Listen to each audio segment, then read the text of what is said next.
ಮತ್ತೆ ರಾಜ್ಯ ರಾಜಕಾರಣದಲ್ಲಿ ಪಾದಯಾತ್ರೆಯ ಪಾಲಿಟಿಕ್ಸ್ ಜೋರಾಗುವಂತಹ ಮುನ್ಸೂಚನೆ ಸಿಗ್ತಾ ಇದೆ. ಬಳ್ಳಾರಿಯ ಬ್ಯಾನರ್ ಬಡಿದಾಟವನ್ನ ಇಟ್ಟುಕೊಂಡು ಬಿಜೆಪಿ ಕಾಂಗ್ರೆಸ್ ವಿರುದ್ಧ ಅಕ್ಷರಶಃ ರಣಕಹಳೆಯನ್ನು ಮೊಳಗಿಸುವುದಕ್ಕೆ ಪ್ಲಾನ್ ಮಾಡಿಕೊಂಡಿದೆ. ಹೌದು, ಬಳ್ಳಾರಿ ರಣರಣ ರಾಜಕಾರಣ. ಸರ್ಕಾರಕ್ಕೆ ಬಿಜೆಪಿ ಪಾದಯಾತ್ರೆಯ ಕೌಂಟರ್. ಅವತ್ತು ರೆಡ್ಡಿಗಳ ವಿರುದ್ಧ ತೊಡೆತಟ್ಟಿ ಸಿದ್ದರಾಮಯ್ಯ ಪಾದಯಾತ್ರೆ ಮಾಡಿದ್ರು. ಇದೀಗ ಸಿದ್ದರಾಮಯ್ಯನವರ ಹಳೆ ಲೆಕ್ಕವನ್ನು ಚುಕ್ತ ಮಾಡುವುದಕ್ಕೆ ಬಿಜೆಪಿ ರೆಡಿಯಾಗಿದೆ. Bengaluru to Ballari 300 kilometre BJP ಪಾದಯಾತ್ರೆಗೆ ಮುಹೂರ್ತ ಫಿಕ್ಸ್. ಜನವರಿ 17ರಂದು ಬೃಹತ್ ರ್ಯಾಲಿಯ ಜೊತೆಗೆ ಬಳ್ಳಾರಿಗೆ ಪಾದಯಾತ್ರೆಯನ್ನ ಬಿಜೆಪಿ ನಾಯಕರುಗಳು ಮಾಡೋದಕ್ಕೆ ರೆಡಿಯಾಗಿದ್ದಾರೆ. ಅದೇ ದಿನ ಬೃಹತ್ ಸಮಾವೇಶದ ಮೂಲಕವೂ ಕೂಡ ಸರ್ಕಾರಕ್ಕೆ ಟಕ್ಕರ್ ಕೊಡೋದಕ್ಕೆ ಪ್ಲಾನ್ ಆಗಿದೆ.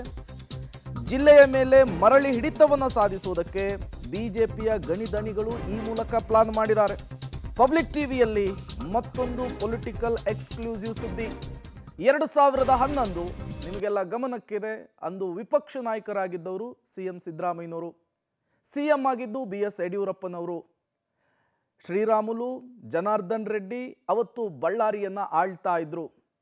ಯಾವಾಗ ಅಕ್ರಮ ಗಣಿಗಾರಿಕೆಯ ವಿಚಾರ ಜೋರು ಸದ್ದು ಮಾಡ್ತೋ, ಯಾವಾಗ ಸಂತೋಷ್ ಹೆಗಡೆ ಅವರು ಲೋಕಾಯುಕ್ತ ನ್ಯಾಯಮೂರ್ತಿಗಳು ರಿಪಬ್ಲಿಕ್ ಆಫ್ ಬಳ್ಳಾರಿ ಅಂತ ಕರೆದ್ರು, ಆ ಸಂದರ್ಭದಲ್ಲಿ ಇದೇ ಸಿದ್ದರಾಮಯ್ಯನವರು ಗುಟ್ರು ಹಾಕಿದ್ರು, ಪಾದಯಾತ್ರೆಯನ್ನ ಮಾಡಿದ್ರು.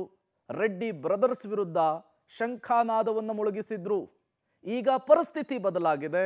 ಸಿಎಂ ಆಗಿ ಸಿದ್ದರಾಮಯ್ಯನವರಿದ್ದಾರೆ, ವಿಪಕ್ಷ ನಾಯಕರಾಗಿ ಅಶೋಕ್ ಅವರಿದ್ದಾರೆ.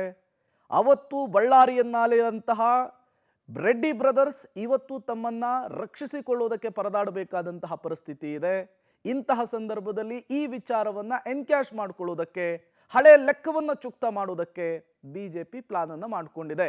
ಹಾಗಾದ್ರೆ ಯಾಕಾಗಿ ಈ ಪಾದಯಾತ್ರೆ? ಇದರ ಹಿಂದಿನ ಲೆಕ್ಕಾಚಾರ ಏನು? ಡೀಟೇಲ್ಸ್ ಅನ್ನ ನಿಮ್ಮ ಮುಂದೆ ಇಡ್ತಾ ಇದ್ದೀವಿ. ಬಳ್ಳಾರಿ ಫೈರಿಂಗ್ ಪ್ರಕರಣ CBI ತನಿಖೆಗೆ ಕೊಡಬೇಕು ಅಂತ ಹೇಳಿ ಡೇ 1ನಿಂದಲೂ ಕೂಡ ಬಿಜೆಪಿ ಆಗ್ರಹಿಸ್ತಾ ಇದೆ. ಶಾಸಕ ನಾರಾ ಭರತ್ ರೆಡ್ಡಿ, ಸತೀಶ್ ರೆಡ್ಡಿ ಬಂಧನ ಆಗಬೇಕು. ಇಲ್ಲಿವರೆಗೂ ಪೊಲೀಸರು ಮಾಡಿಲ್ಲ. ಕಾಂಗ್ರೆಸ್ಸಿಗರನ್ನ ರಕ್ಷಿಸುವಂತಹ ಕೆಲಸ ಆಗ್ತಾ ಇದೆ. ಗನ್ ಸಂಸ್ಕೃತಿ ಬಳ್ಳಾರಿಯನ್ನ ಆಳ್ತಾ ಇದೆ. ತಪ್ಪಿತಸ್ಥ ಪೊಲೀಸ್ ಅಧಿಕಾರಿಗಳ ವಿರುದ್ಧ ಕ್ರಮ ಆಗಬೇಕು ಅನ್ನೋದು ಬಿಜೆಪಿ ನಾಯಕರುಗಳ ಒನ್ ಲೈನ್ ಅಜೆಂಡಾ. ಕಾಲ್ನಡಿಗೆಯ ವಿಚಾರಕ್ಕೆ ಬಳ್ಳಾರಿಯಲ್ಲಿ ಕಾನೂನು ಸುವ್ಯವಸ್ಥೆ ಸಂಪೂರ್ಣವಾಗಿ ಬಿಗಿಗೊಳಿಸಬೇಕು. ಗನ್ ಸಂಸ್ಕೃತಿಗೆ ಇತಿಶ್ರೀ ಹಾಡುವಂತಹ ಕೆಲಸ ಆಗಬೇಕು. ಅದು ರಾಜ್ಯ ಸರ್ಕಾರದ ಕಡೆಯಿಂದ ಆಗ್ತಾ ಇಲ್ಲ, ಪೊಲೀಸರ ಕಡೆಯಿಂದ ಆಗ್ತಾ ಇಲ್ಲ. ಹಾಗಾಗಿಯೇ ನಾವು ಕಾಲ್ನಡಿಗೆಯನ್ನು ಮಾಡ್ತಾ ಇದ್ದೇವೆ ಅಂಥೇಳಿ ಬಿಜೆಪಿಗರು ಹೇಳ್ತಾ ಇದ್ದಾರೆ. ಬಟ್ ಈ ಕಾರಣಗಳನ್ನು ಮುಂದಿಟ್ಟರೂ ಕೂಡ ಅದರ ಹಿಂದೆ ಬೇರೆಯದ್ದೇ ಒಂದು ಕಾರಣ ಇದೆ. ಅದು 2011ರಲ್ಲಿ ಅಂದಿನ ವಿಪಕ್ಷ ನಾಯಕರಾಗಿದ್ದಂತಹ ಸಿದ್ದರಾಮಯ್ಯನವರು ಇದೇ ರೆಡ್ಡಿ ಬ್ರದರ್ಸ್ ವಿರುದ್ಧ ತೊಡೆತಟ್ಟಿದ್ರು. ಅಕ್ಷರಶಃ ಆಕ್ರೋಶವನ್ನು ಹೊರಹಾಕಿದ್ರು. ಕಾಂಗ್ರೆಸ್ ಕಾರ್ಯಕರ್ತರು, ನಾಯಕರುಗಳ ಜೊತೆಗೆ ಪಾದಯಾತ್ರೆಯನ್ನ ಮಾಡಿ ಮತ್ತೆ ಕಾಂಗ್ರೆಸ್ ಅಲ್ಲಿ ನೆಲೆ ಊರುವಂತೆ ಮಾಡಿದವರು ಇದೇ ಸಿದ್ದರಾಮಯ್ಯನವರು. ಈಗ ಹಳೆ ಲೆಕ್ಕವನ್ನು ಚುಕ್ತ ಮಾಡಿಕೊಳ್ಳುವಂತಹ ಪ್ಲಾನ್ ಅನ್ನ ಬಿಜೆಪಿ ಮಾಡಿಕೊಂಡಿದೆಯಂತೆ. ಬಳ್ಳಾರಿಯ ಬ್ಯಾನರ್ ದಳ್ಳೂರಿ ಬಳಿಕ ಎಚ್ಚೆತ್ತುಕೊಂಡಿದೆ ಜಿಲ್ಲಾಡಳಿತ. ಸಾರ್ವಜನಿಕ ಸ್ಥಳದಲ್ಲಿ ಬ್ಯಾನರ್ ಅಳವಡಿಕೆಗೆ ಅನುಮತಿ ಕಡ್ಡಾಯ. ಅನುಮತಿ ಇಲ್ಲದ ಬ್ಯಾನರು, ಫ್ಲೆಕ್ಸು, ಪೋಸ್ಟರ್ಗಳಿಗೆ ನಿರ್ಬಂಧ ಇರುವಂತಹ ಕೆಲಸ ಆಗಿದೆ. ಎಲ್ಲಂದ್ರಲ್ಲಿ ಬ್ಯಾನರ್ ಅನ್ನ ಅಳವಡಿಸಿದ್ರೆ ಕೇಸ್ ಫಿಕ್ಸ್ ಅಂತ ಹೇಳಿ ಜಿಲ್ಲಾಡಳಿತ ಹೇಳ್ತಾ ಇದೆ. ಆದೇಶ ಜಾರಿಗೊಳಿಸುವಲ್ಲಿ ನಿರ್ಲಕ್ಷ್ಯ ಮಾಡಿದ್ರೆ ಅಧಿಕಾರಿಗಳ ವಿರುದ್ಧವೂ ಕೂಡ ಕ್ರಮ. ಬಳ್ಳಾರಿ ಗಲಾಟೆಯ ಬಳಿಕ ಕಠಿಣ ಕ್ರಮಕ್ಕೆ ಜಿಲ್ಲಾಡಳಿತ ಮುಂದಾಗ್ತಾ ಇದೆ. ಇವತ್ತಿನ ಜನಾರ್ದನ್ ರೆಡ್ಡಿ ಬರ್ತ್ಡೇ ಬ್ಯಾನರ್ಗೂ ಕೂಡ ಈ ನಿರ್ಬಂಧದ ಬಿಸಿ ತಡ್ತಾ ಇರುವಂಥದ್ದು.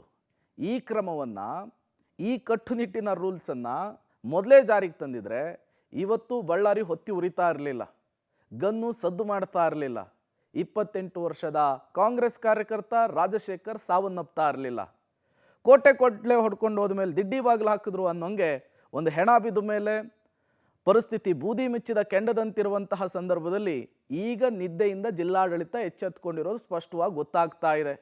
ಈಗಲಾದರೂ ನಿದ್ದೆಯಿಂದ ಏಳಬೇಕು ಅನ್ನೋ ಜಿಲ್ಲಾಡಳಿತ ಗೊತ್ತಾಯ್ತಲ್ಲ, ಅದು ಖುಷಿ ಪಡಬೇಕಾದಂತಹ ವಿಚಾರ.